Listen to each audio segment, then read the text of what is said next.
Welcome, everyone, to the latest edition of Around the Kingdom. I'm Eric Lopez. No Trace Trelko. He's out on the unknown, ducking me, clearly. But that's okay.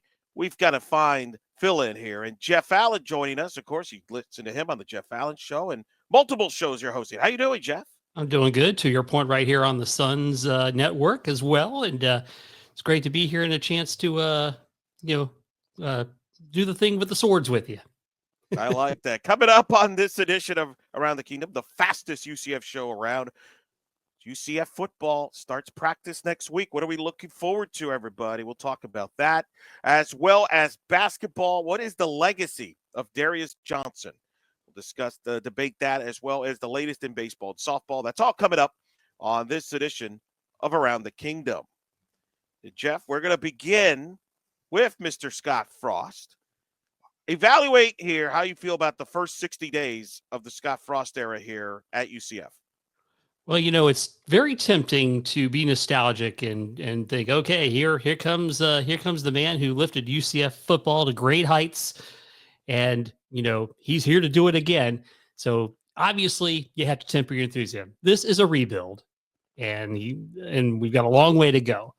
What I like about Scott Frost being in charge, though, is at least now we have some hope and enthusiasm for the season. Another year, Gus would have gutted us completely, I think. So just having Scott Frost for the enthusiasm for the upcoming season is certainly a big thing and a big deal. If we got the 6 wins, it'd be fantastic. I think that might even be a little bit of an overachievement. But how I feel about the first 60 days is, I see a guy that's, he's going to the grindstone. He's putting together a staff. He's brought in some veteran coaches to help him out. It's not a buddy system like it was the first time around. And I like the fact that he sprinkled in some of the UCF alumni into the coaching staff. Overall, just for that impression, I really like it. I like it as well, and I'll never forget the image there at the basketball game against Houston, Jeff. Remember that, where he popped up during a timeout in the student section, how cool that looked? I think he's been positive influence there, and I think people like him. There's kind of a mystery with him, right? Because we don't see him often. So it's like, whoa, hey, he's available for media availability, which Trace was obsessed with. I mean, Jeff, on a side note, was there anybody more obsessed than Trace with trying to get a Scott Frost media availability? What do you think? Come on. Let the man talk whenever he wants. But I do think that makes it unique. I think unique, it's been kind of cool and laid back in the first 60 days to me, Jeff. So that's how I would look in my impression so far. All right. And of course, with camp coming up real soon, what do you wish you could learn during this football camp, Elo? I think the obvious answer is, who's the quarterback? Is it going to be Dylan Rizk? Is it going to be Jackson? Is it going to be wide open? I think that's the obvious answer of what everybody is, wants to learn in spring camp. But I'll go another one. I'll throw you another one, and then you can go which ones you want to learn. But I want to learn, too, who's going to be the number one receiver on this roster for whoever the quarterback is. I think that's interesting to me. Yeah. I'm interested in the running back room. And you obviously RJ Harvey graduates, and RJ was the bell cow. Now, what we know about Scott Frost the first time around is it's a lot of running back by committee. And, that continued under Heupel. Obviously, Miles Montgomery, I think he showed a lot last year in the times he got to get on the field. I think he probably does emerge as the guy. But I also see that there's going to be more of a shared load when it comes to at least that's what I think is going to happen and what we learned from the camp there. I would agree. The running backs, I think, is a very interesting position because considering you just had RJ Harvey. Let me ask you this. You think it's harder to replace RJ Harvey or harder to replace a Kobe Hudson? I think it depends on if Jacoby Jones is given permission to play. That might help us replace Kobe.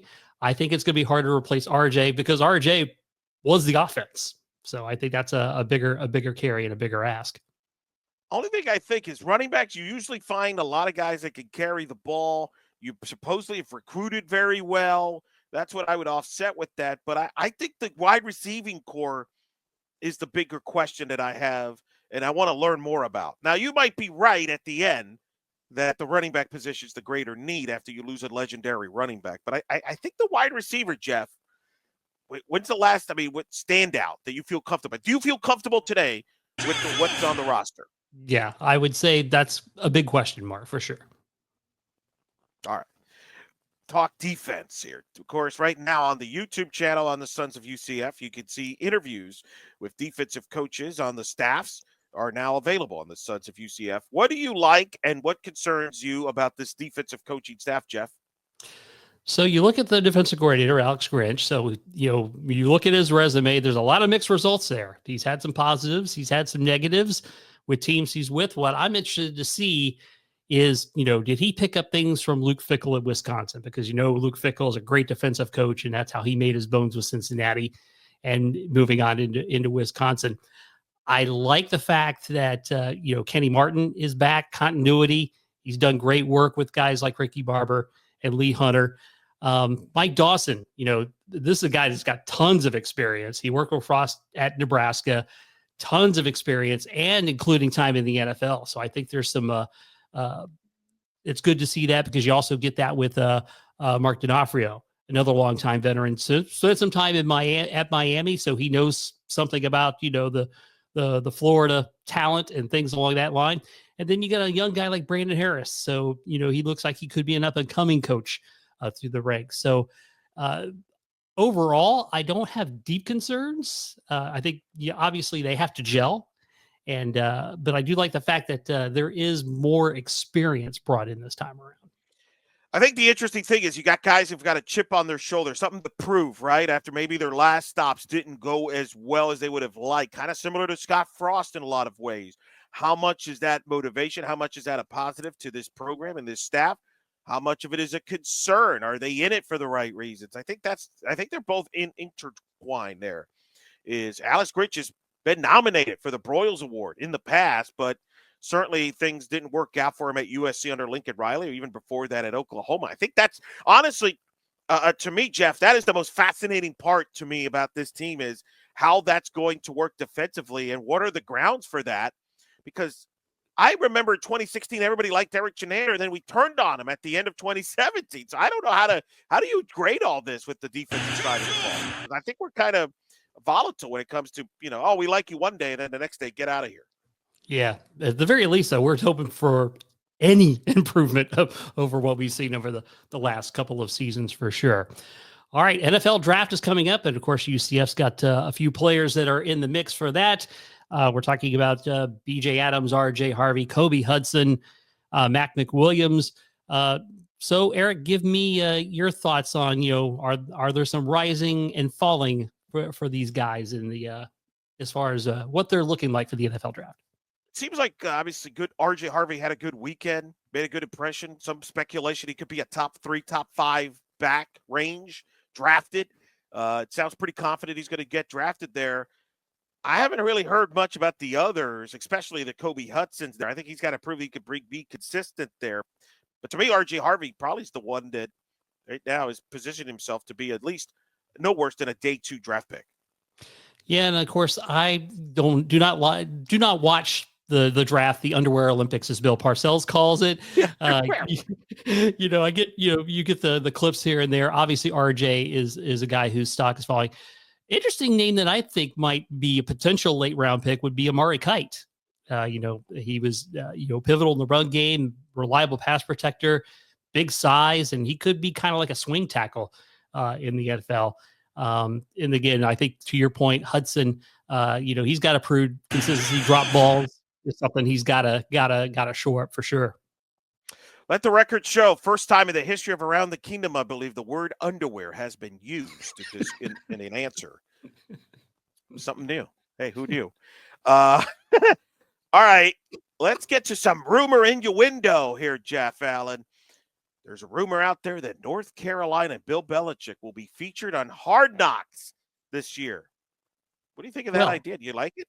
Well, I think it depends on which Belichick we get. Do we get the head coach of the Patriots? We're on to Cincinnati.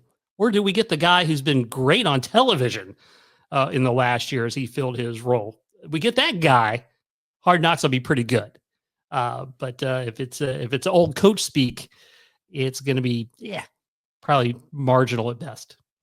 I love the idea. I loved Our Time. Did you watch Our Time when UCF was featured on ESPN Plus? I enjoyed it. That was Uh, fantastic. and I understand why a lot of schools are reluctant. They don't want to give access and everything, but I do think it's good exposure. I know Showtime used to do it with Notre Dame. They did it one year where they would follow them. Florida State, they did it. It can't be any more boring than the recent NFL Hard Knocks here, Jeff. I think it's good. And I think if Bill approves it, I think Bill has a smart move. He's like, I'm going to use this for recruiting. I think we're going to see Bill Belichick recruit a kid. I'm in. I'm in for it. As long as we make an appearance on the show during UCF week. I think that's more than fair. Yeah, just got to find a way to sneak that in. It's very good. Let's go down now to our man, Adam Eaton, who makes all this work. I give him all the credit for the host of the Silly Game. So the game time, friends. Before we get to that, though, don't forget, this is brought to you by our good friends at Alumni Hall, where you can always get good UCF merch, 4100 North Alafaya Trail, or alumnihall.com for all of your shopping needs. All right, gentlemen, this game is relatively easy. I'm going to give you a statement and give you two options, and you have to pick one of the options. All right, so it's that simple. It's that easy. Elo, I'm going to start this off with you. 10 years from now, who will be more remembered at UCF? Kobe Hudson or Darius Johnson? Woo! That's a good one, Adam. I'm going to go Darius Johnson because he might be the last basketball player at UCF that plays 4 years here. Jeff Allen. Yeah, I would have to agree. I would have to say it's DJ as well. Kobe, is as terrific as he was. DJ's got a four years, probably two more in the public eye as well. So I definitely say it's DJ. I would say this too. Darius will probably be in the mix for a Hall of Fame conversation at some point for the UCF Hall of Fame. Whether he makes or not, that's a whole different topic. Kobe Hudson will not be in that conversation anytime soon. All right, Jeff Allen, this one starts with you. Which of these two things is more likely? Mustafa Cham is playing on the UCF basketball team next year, or Dylan Rizk is QB1 in 2025? Which of those is more likely? Mustafa Cham is playing as sophomore at UCF, or Dylan Rizk is QB1? I'm going to say Mustafa playing. Interesting. Okay. Sophomore. Yeah, I think he's going to come back. He'll draw some attention for sure. But now, if Johnny's not around, that could be a different story. But I definitely think that's still more likely that Mustafa would be playing. I just want to state for the record, this might go down as the greatest silly game ever. And there's no trace, so I don't know if there's a parallel there or not. You saved it just for me, I guess. Maybe, but this is fantastic. I love this. We should have just done this the whole show. But I will go Dylan Rizk as the number one quarterback because college basketball is so volatile, so unpredictable. Guys don't stick around very long. Is Mustafa going to be turning pro? Is he going to get offers from elsewhere? There's too much unknown where I could see Dylan Rizk starting the opener against Jacksonville State. So I'm going to play the odds there. But, boy, that is a fascinating question. It's a great question. All right, Elo, next one for you. As we sit here today, who do you consider more of a rival for UCF? The Cows or Cincinnati? What sport? In general? All the above. Oh, if it's all the above, then it's got to be South Florida because there are some good rivalries in other sports between UCF and USF, although it's funny, not many are being played right now. But I always obviously they played in baseball this week. I'm going to say with that, really Cincinnati, they don't play softball. Volleyball hasn't been the same in 6 years. I'm going to say South Florida. I will agree with that as well. It's obviously a very historical rivalry, and it still has a little bit of legs left. And I would like us to see, schedule them out of conference in other sports to kind of keep that thing going. But I definitely say it's the Cows. All right, I'll sneak in one more, Jeff. I'll start this with you. As we sit here today, which Big 12 school do you consider more to be UCF's Tulsa, meaning the school that we can just never beat? Iowa State or BYU? BYU. Yeah, I feel like it's the Cougars all the way.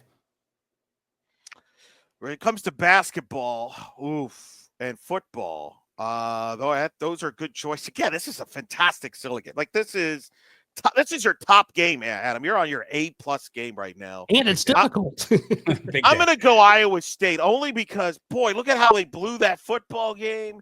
I mean, we gave up 1,000 points to them in Ames at Iowa. I mean, my goodness. I would also, by the way, I know I'm cheating here. I would throw West Virginia into the mix there. I think they have a legitimate claim to that title we're the Tulsa of the Big 12 to UCF. I think West Virginia I might actually pick over those three. But if you force me to pick between those two, I'm going to lean towards Iowa State. But, man, that is, again, a phenomenal question. Yeah, West Virginia has not been kind to us. No, even when we don't play them, we go into the state and we blow a 20-point lead against LSU in basketball, which I still can't get over.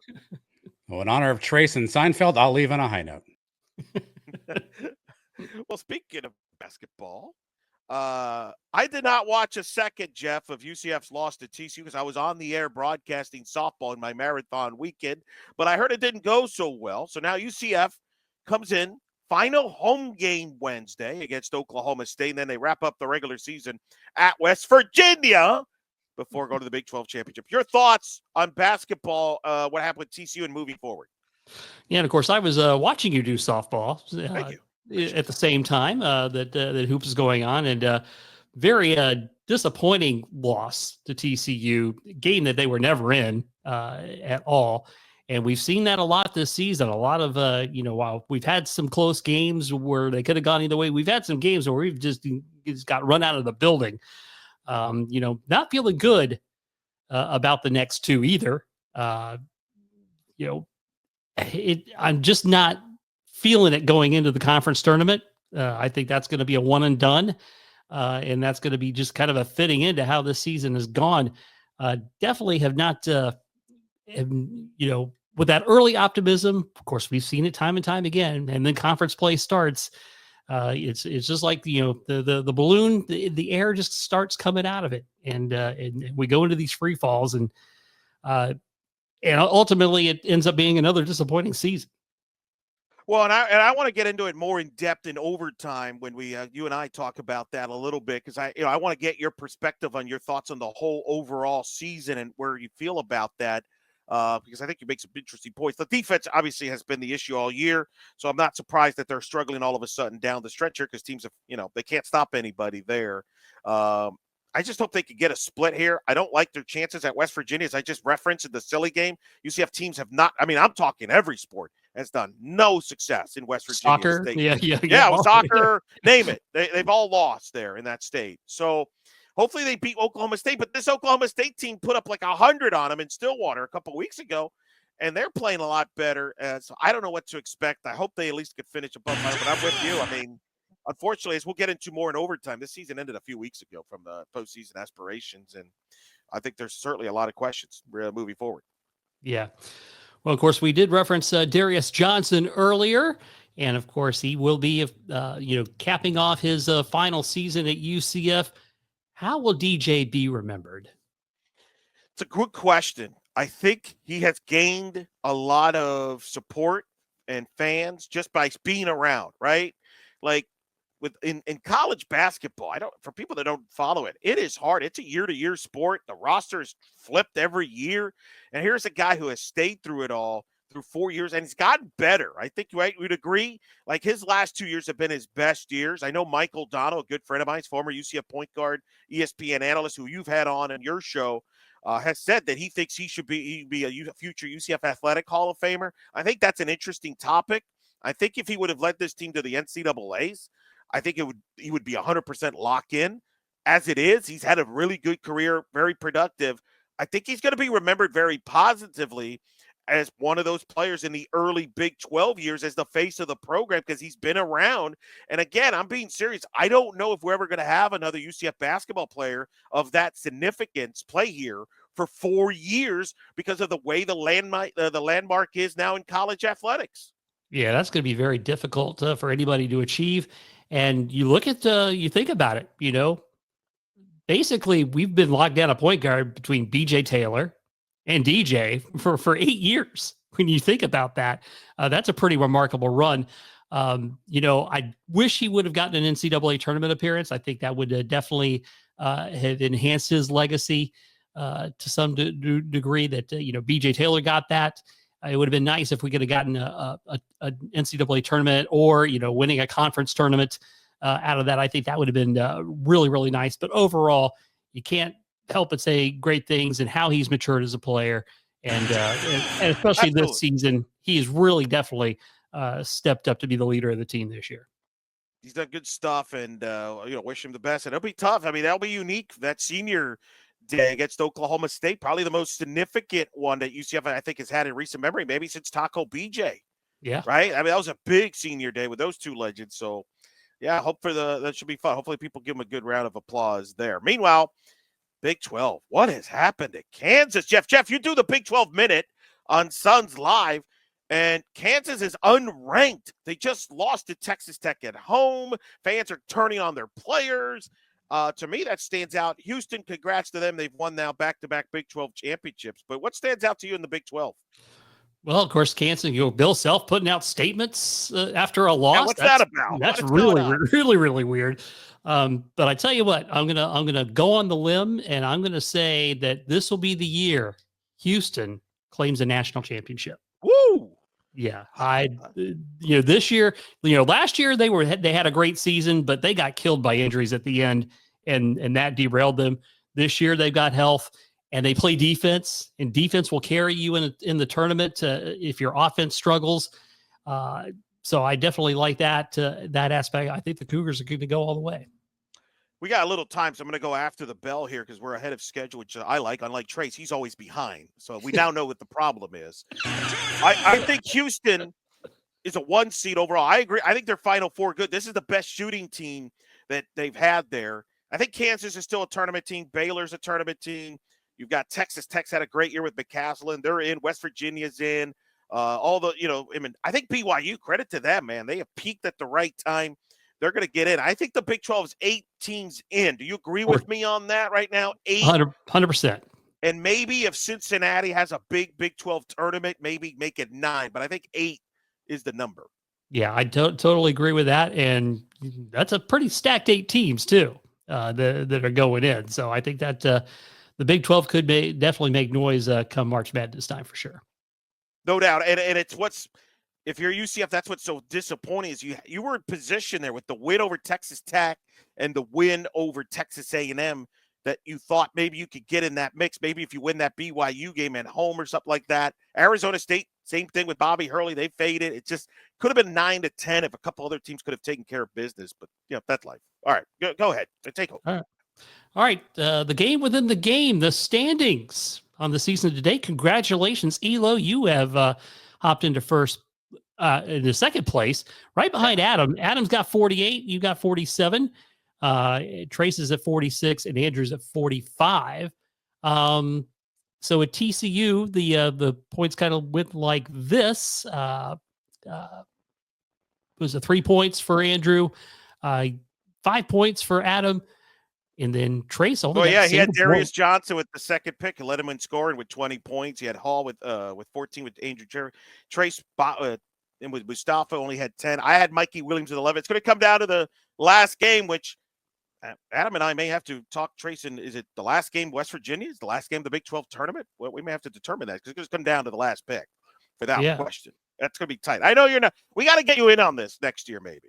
We could grow this. Although, as Adam has learned in the team competition, we were not as deep necessarily in scoring. Yeah, Jeff, Adams had a rough year with his players picked. They just, it's tough to win and score when you don't play. So, because I know you're poor Adams got Sellers, right? There's no points happening there. No, that's not working out for him very well. So that's why he's kind of a multiple laps behind me and Trace in the 3-on-3 competition. So we would invite you next year, but who knows if we have enough players that can make this exciting working there with the team competition there. But I don't know. It's tough. It's been tough for Adam. Any sympathy for him? Oh, of course. I always root for Adam. He's my guy. So I was always hope that he gets some points. So also, if I kiss up, I get more opportunities. You never know. It's true. Just need to pick players that play. And it didn't work out for him this year. We may have to adjust those rules on that. All right, that's Yeah. enough basketball, Jeffrey. What do you want? Let's talk some softball. What do you got? What do you got for me? All right. So what are your takeaways from the last homestand? The Knights 17-7-1 on the season and about to enter into conference play coming up this week. So what are your thoughts? The man, the voice of UCF softball. That is correct. It was a good week. Sunday was a downer. You know, they were flat. You could tell they had a quick turnaround because the North Florida game Saturday night, the schedules were all way behind.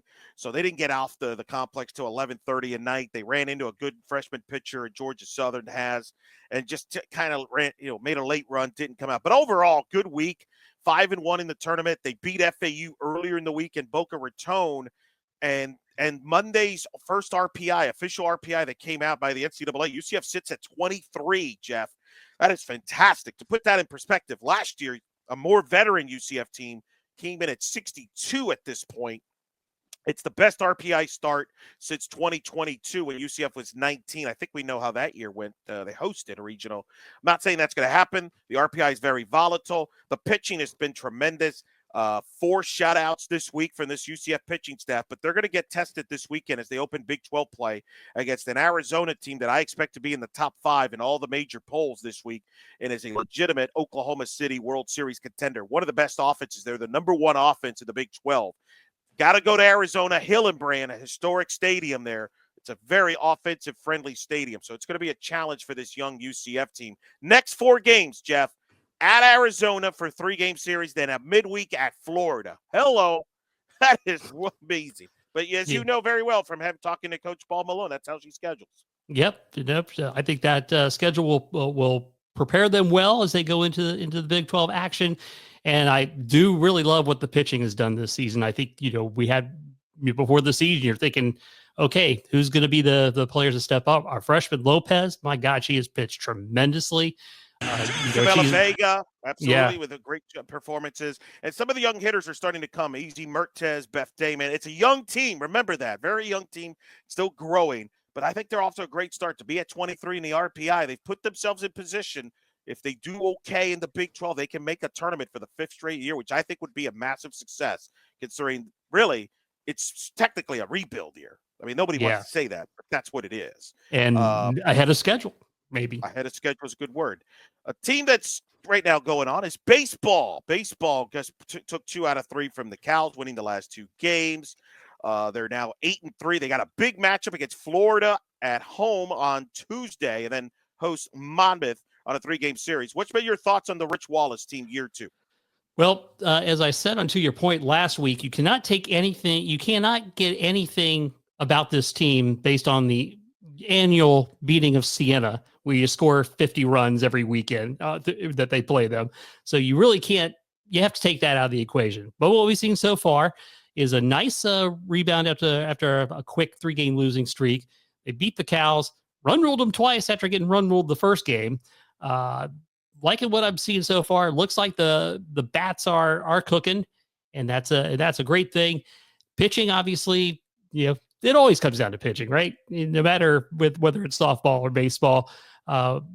Castellano is kind of struggled a bit this season. So if he gets the ship righted, I think things will start to point in an upward direction as far as that goes. But we'll see what happens against the Gators. That'll be a nice little litmus test there. You gonna go? Gonna go to the game? I'm not going to be able to make it, but I will watch it. All right, I'm going. I was bummed. I was hoping we'd hang out. All right. Let's get to the props. No Trace this week. Oh, boy. He's running and ducking from our props last week, ladies and gentlemen, because Trace finished dead last. I clobbered him, as I usually do. Adam, I edged out Adam. It was a nail biter there. Thank you very much, Keyshawn Hall. 13 boards there. All right, here's a fun one for the 2 of you guys. And Trace is not here, so it's great. In honor of Darius Johnson, who will have more steals this week? Darius Johnson in his 2 basketball games, all right, steals.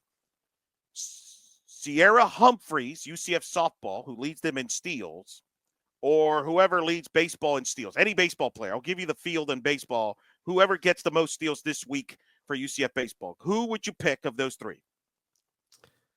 All right. That's a great question. In fact, I'll give you the field for softball, the field for baseball. versus Darius Johnson. Who has more steals? But only got to pick one. You got to pick one. I'll go softball. You're going to go with Humphreys? Okay. Yep. Adam, you want to chime in? Give me Darius Johnson. I'm going to go Darius, too, just in honor of him, just to be honored. But I hope you're right, though, Jeff, because that would be good news if somebody at softball has a ton of steals this weekend. At least we hope. Let's hope. All right. That's it. Let's go down to Adam there. How bad did we mess up?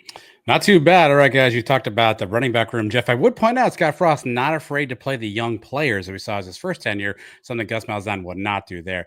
Jeff, unfortunately, Jacoby Jones does not have an extra year. That had to be a class of 2020 high school graduate. He graduated class of 2019. Jacoby Jones will not have an extra year. Guys talk combine. RJ ran a 4.4, puts him in the top 5 of running backs. Kobe Hudson, there's something called the RAS score, relative athletic score, takes into account all the different factors, all the different tests. Kobe Hudson scored a 5.82. For context, that puts him at 1,424th out of 3,000 wide receivers in the last 33 years. Not a great number for Kobe. Mac McWilliams, by the way, scored an 8 on that, which puts him in the top 500 there. UCF dead last in the Big 12 and defense, giving up 80 points a game.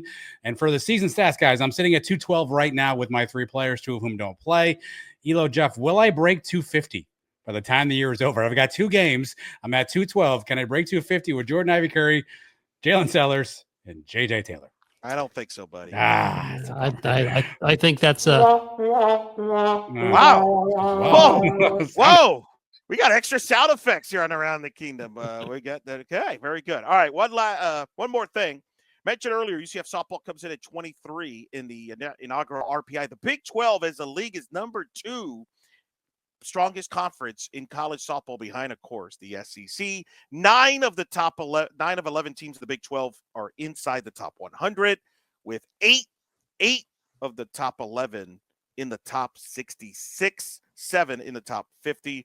UCF, it's got a big gauntlet coming up in Big 12 play, but it's going to be exciting softball once again at the Plex in the next couple of months.